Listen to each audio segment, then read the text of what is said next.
Bienvenue sur les podcasts de CX Sports. Avec nous, vous allez avoir l'opportunité de comprendre comment débloquer tout le potentiel de votre club sportif et comment faire les bons choix en dehors du terrain. Bonjour à tous et bienvenue sur les podcasts de CX Sports. Aujourd'hui avec moi, notre invité de marque, Dom Einhorn. Bonjour Dom. Bonjour Jarod.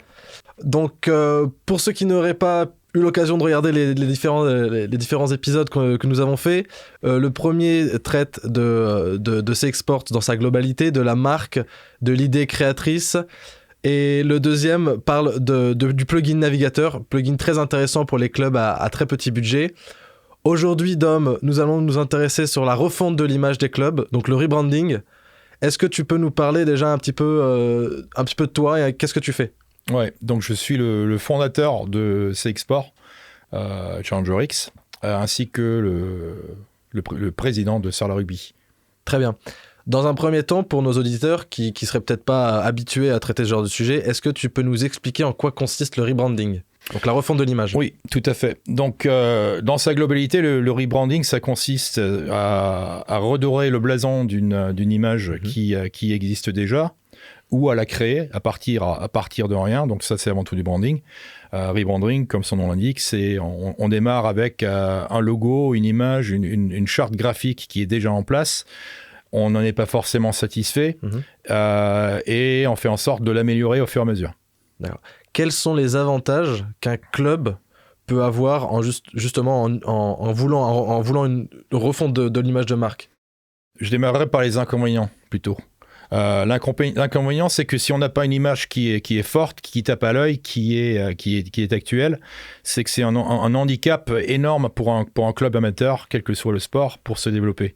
La raison est bien simple, c'est que lorsque ce club amateur, avec une image qui n'est pas forcément très bonne, contacte un sponsor, un partenaire éventuel, il faut qu'il réussisse à le convaincre, à lui faire confiance. Sauf que ce qui se passe très souvent dans le monde amateur du sport, c'est que le partenaire, il va regarder un support, que ce support soit numérique ou imprimé. Il voit un logo, une charte graphique qui ne tient pas toujours la route, qui n'est pas toujours très professionnelle. Il va se dire, je ne vais pas aligner ma marque avec cette marque, parce que forcément, ça va rabaisser l'image de ma marque. Et je recherche exactement l'opposé, l'effet opposé. D'accord. Donc l'idée derrière le rebranding, c'est d'être très honnête avec soi-même et de se dire, peut-être qu'il y a moyen d'améliorer notre image. C'est ce que nous avons fait au sein de Sarlat Rugby, avec l'ancien logo qu'on a complètement reconstruit avec une nouvelle charte graphique. Et il y a beaucoup de clubs qui nous contactent au jour le jour pour en faire de même, parce qu'ils sont conscients qu'aujourd'hui, ils souffrent de cet handicap. Ils en sont très conscients, une fois de plus, parce qu'ils ont des retours, des fois négatifs, des fois très négatifs, de partenaires qui leur disent non merci, parce que automatiquement, quand on regarde leur site web, s'ils en ont un, quand on regarde leur logo, on voit directement que c'est de l'amateurisme et que c'est pas du pro. Ouais, surtout aujourd'hui où tout va très vite, il faut que dès la première impression, que ça soit la bonne en fait. On ne fait une première impression qu'une fois. Eh oui, exactement. Ouais. Donc quels seraient les grands éléments quels sont les grands éléments du rebranding finalement ? Je pense que l'élément principal, c'est de se dire poser la question, quel est l'objectif de notre marque ? Donc, comme on parle du club de sport amateur, que ce soit dans le rugby, dans le foot, dans le badminton, dans le basket, etc., bien sûr, on opère en règle générale sur un terroir bien défini, dans un sport bien défini, avec un historique qu'on connaît tous, etc., etc. Et il faut que vraiment, il faut transférer cette image à un partenaire potentiel et que cette image prenne de suite. Ça, c'est très important. Donc, il faut se donner, à mon avis, il faut faire le test des 3 secondes. Si ça dure plus que 3 secondes avant que la personne à qui on parle comprenne de quoi il s'agit, c'est déjà trop tard. On l'a déjà perdu. Et justement, donc ça serait la première chose à changer, ce serait quoi ? Le logo, les réseaux sociaux ? Je pense que tout démarre par le logo. Parce que bon, le logo, il est mis en avant partout. Ouais. Une carte de visite, elle a le logo. Une bannière, elle va avoir le logo. Les maillons ont le logo.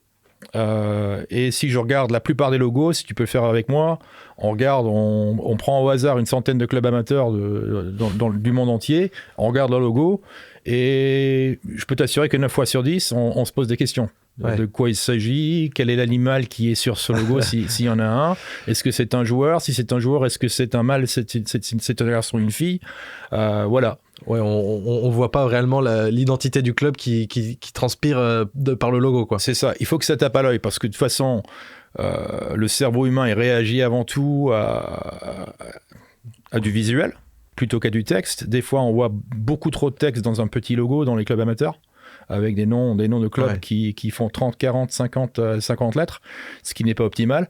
Ensuite, on essaye d'y incorporer trop d'éléments visuels et l'œil n'arrive pas à suivre. Ouais, d'accord. Donc, en plus, aujourd'hui, on aime beaucoup les tendances font qu'on aime beaucoup tout ce qui est très simple, très épuré. Donc, ouais. La vie est assez compliquée. Donc, l'idée, c'est de la simplifier. Ouais.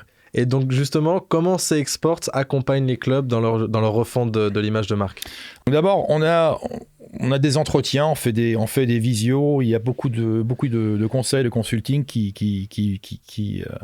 fait partie de notre offre, parce que très souvent, les clubs de rugby amateurs sont gérés par des bénévoles, y compris les entraîneurs et les présidents. Donc il faut déjà les convaincre du fait qu'ils souffrent aujourd'hui d'un manque d'image, de marque. Ça, c'est du travail en amont, et avant de pouvoir leur expliquer qu'ils voudraient peut-être considérer une refonte ou une légère modification. Des fois, il faut pas grand-chose.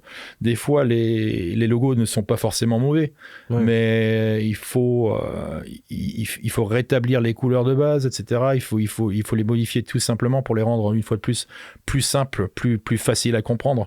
Mais avant tout, il y a énormément de conseils. Il faut savoir expliquer à ces dirigeants l'importance pour leur projet qu'un logo, parce que tout se traduit par la suite sur le reste des supports médiatiques, site web s'ils en ont un, application mobile s'ils en ont une, bannière autour du stade, etc. etc. Oui, bien sûr, et c'est assez nouveau de penser comme ça, de se dire que le logo finalement ne représente pas que l'aspect sportif, il va aussi représenter l'aspect commercial. Tout à fait. Oui, bien sûr. C'est votre carte de visite, donc vous la laissez derrière, et pour le bien et pour le mal, quoi. Si le logo n'est pas performant, forcément les résultats vont souffrir, les résultats commerciaux vont souffrir. S'il est très performant, ça permet de donner une première base de crédibilité et de confiance à un partenaire potentiel. Très bien. Tu nous as parlé rapidement de Sarlat Rugby. Quand tu es arrivé, quand tu as repris Sarlat Rugby, dans le côté pratique, qu'est-ce que tu as changé immédiatement? Qu'est-ce que tu as voulu modifier? On vient d'en parler, le logo.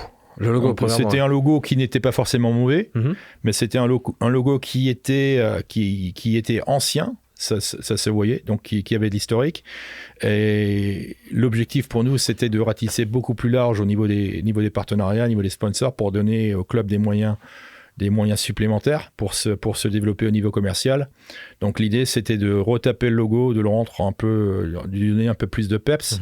Sur l'ancien logo, moi personnellement, quand j'étais venu à Sarlat au départ, j'aurais posé la question aux anciens dirigeants, parce que je voyais un animal, et j'avais un doute, je me posais la question si c'était une anguille ou un serpent, alors que c'était une salamandre. Ouais. Aujourd'hui, il n'y a pas de doute, c'est une salamandre. Bien sûr. C'est sûr qu'avant, il fallait connaître un petit peu l'histoire de la ville de Sarlat pour comprendre que c'était une salamandre, en effet. Est-ce que tu as des entreprises qui te contactent déjà pour faire leur rebranding? Ce qui était intéressant, c'est que vu la dimension du projet de Sarlat Rugby, vu la médiatisation qui nous est des fois gracieusement offerte, on a beaucoup de retours d'autres clubs de sport amateur, multisport, avant tout sur LinkedIn, je dirais entre 10 et 30 en moyenne par jour. Et c'est d'ailleurs la raison pour laquelle nous avons décidé de lancer le projet CX Sport. C'était au départ, on s'était dit que si le projet allait avoir du succès, forcément on allait être contacté par d'autres clubs, ce qui s'est produit très très rapidement, en l'espace de quelques semaines. Ensuite, on s'est dit oui, on va attendre peut-être que dans un futur proche ou lointain, entre 18 et 24 mois, on va s'atteler à la tâche d'aider d'autres clubs. Sauf que vu la demande dans le marché, on a fait ça beaucoup plus rapidement. Donc, on a démarré il y a 6 mois, et aujourd'hui, on est sur une trame qui devrait nous permettre de récupérer entre 50 et 100 clients d'ici la fin de l'année. D'accord. Ouais. Donc pour tous les auditeurs qui nous écoutent, si vous êtes impliqués dans un club, n'hésitez surtout pas à nous poser toutes vos questions et à nous retrouver sur YouTube et Spotify. Merci beaucoup, Dom. Merci à toi. Abonnez-vous et rejoignez-nous dans les prochains épisodes de CX Sports. Nous parlerons de comment faire passer votre club au niveau supérieur. Suivez-nous sur nos réseaux sociaux, CXports1.